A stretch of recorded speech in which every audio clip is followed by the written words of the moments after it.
पाकिस्तान के प्रधानमंत्री शहबाज शरीफ ने शायद कभी नहीं सोचा होगा कि उनके सत्ता संभालने के बाद एक समय ऐसा आएगा जब पाकिस्तान की अर्थव्यवस्था को संभालने के लिए उन्हें दर दर भटकना पड़ेगा।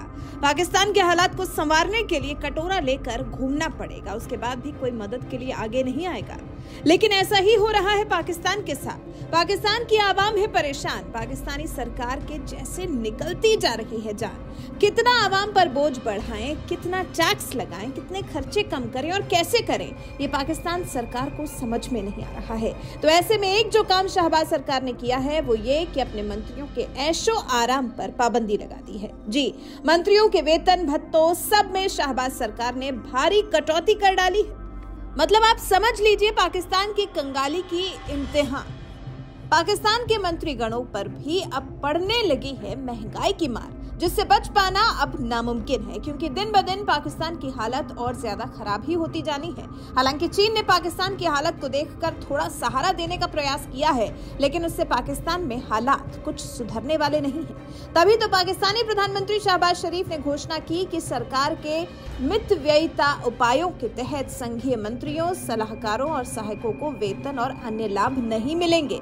इस्लामाबाद में संघीय कैबिनेट की बैठक के बाद प्रेस से बात करते हुए शहबाज शरीफ ने कहा कि सभी संघीय मंत्रियों को अब अपने स्वयं के बिजली, गैस और पानी के बिल का भुगतान करना होगा। ये कदम सरकार के खर्चों में कटौती और बजट घाटे को कम करने के व्यापक प्रयासों का हिस्सा है। शहबाज शरीफ ने जोर देकर कहा कि बढ़ती महंगाई और कर्ज समेत देश की आर्थिक चुनौतियों से निपटने के लिए ये उपाय जरूरी है। सरकार आर्थिक अस्थिरता बहाल करने और विकास को बढ़ावा देने के लिए प्रतिबद्ध है। मंत्रियों को मिलने वाले लाभों को कम करने का निर्णय पाकिस्तान की आर्थिक चुनौतियों के बीच आया है। पाकिस्तान इन दिनों उच्च मुद्रास्फीति दर और बड़े बजट घाटे का सामना कर रहा है। सरकार ने पहले ही कई मितव्ययिता उपायों को लागू कर दिया है, जिसमें विकास व्यय को कम करना और करों को बढ़ाना मुश्किल है। तो कुछ इस तरह से पाकिस्तान को इस मुश्किल वक्त से उबारने के लिए शहबाज शरीफ ने अपने कैबिनेट के मंत्रियों से, अधिकारियों से समर्थन मांगा है। शहबाज शरीफ ने पाकिस्तानी नागरिकों के खर्च कम करने की आदत डालने और देश की आर्थिक कठिनाइयों को दूर करने के लिए मिलकर काम करने का आग्रह किया है। और जब शहबाज शरीफ से पूछा गया कि कैबिनेट मंत्री बिना वेतन के कैसे गुजारा करेंगे, तो शहबाज शरीफ का कहना था कि वो अपना जीवन वैसे ही जिएंगे जैसे वो सत्ता में आने से पहले जीते थे। फिर शहबाज शरीफ ने कैबिनेट मंत्रियों के वाहनों को लेकर भी बात की। उन्होंने कहा कि कैबिनेट मंत्रियों से लग्जरी वाहनों को वापस लिया जा रहा है और उनकी नीलामी की जाएगी और आय राष्ट्र खजाने में जाएगी। मंत्रियों की आवश्यकता के अनुसार केवल सुरक्षा वाहन उपलब्ध कराया जाएगा, जबकि वो विदेश और घरेलू दोनों यात्राओं पर इकोनॉमी क्लास में यात्रा करेंगे। सहयोगी स्टाफ को विदेशी दौरों पर जाने की जरूरत भी नहीं होगी। कैबिनेट सदस्यों को 5 सितारा होटलों में रुकने की भी मनाही कर दी गई है। इतना क्या कम था कि शहबाज शरीफ ने यह भी कह दिया कि सभी मंत्रालयों, मंडलों और संबंधित संस्थानों में खर्च में 15% की कटौती की जाएगी। जून 2024 तक नए वाहन या लग्जरी सामान की खरीद पर भी पूर्ण प्रतिबंध रहेगा। सरकारी अधिकारियों के साथ सुरक्षा वाहन भी वापस ले लिए जाएंगे। अभी शहबाज कैबिनेट के मंत्रियों की परीक्षा यहीं खत्म नहीं होती, और भी बहुत कुछ है जो मंत्रियों को अभी झेलना बाकी है।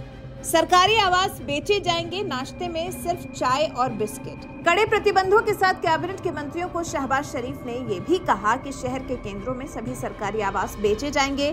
किसी अधिकारी को एक से अधिक भूखंड आवंटित नहीं किए जाएंगे और अतिरिक्त भूखंड वापस ले लिए जाएंगे। यात्रा खर्च को कम करने के लिए वीडियो लिंक पर सरकारी बैठकों को प्राथमिकता दी जाएगी। कोई नया विभाग गठित नहीं किया जाएगा। कैबिनेट बैठक में फैसला ये भी लिया गया है कि गर्मियों में बिजली बचाने के लिए कार्यालय सुबह 7:30 बजे खोले जाएंगे, जबकि सरकारी कार्यालयों में ऊर्जा बचाने के लिए उपकरण लगाए जाएंगे। फिर मितव्ययिता नीति के तहत कहा गया कि प्रधानमंत्री आवास जैसी जगहों पर सिर्फ चाय और बिस्किट ही परोसे जाएंगे। प्रधानमंत्री ने उच्च न्यायालयों और सर्वोच्च न्यायालय के मुख्य न्यायाधीशों और सभी मुख्यमंत्रियों से समान मितव्ययिता उपायों को अपनाने का भी आग्रह किया है।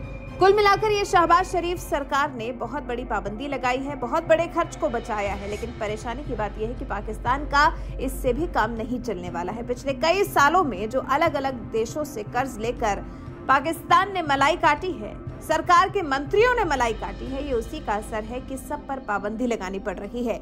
घुटनों पर आ गई है शहबाज शरीफ सरकार, जिसके अब बचने के कम ही हैं आसार। वैसे पाकिस्तान सरकार के पाकिस्तान कैबिनेट के मंत्रियों पर लगाई गई इन पाबंदियों पर आपका क्या कुछ कहना है? अपनी राय हमें कमेंट कर जरूर बताएं।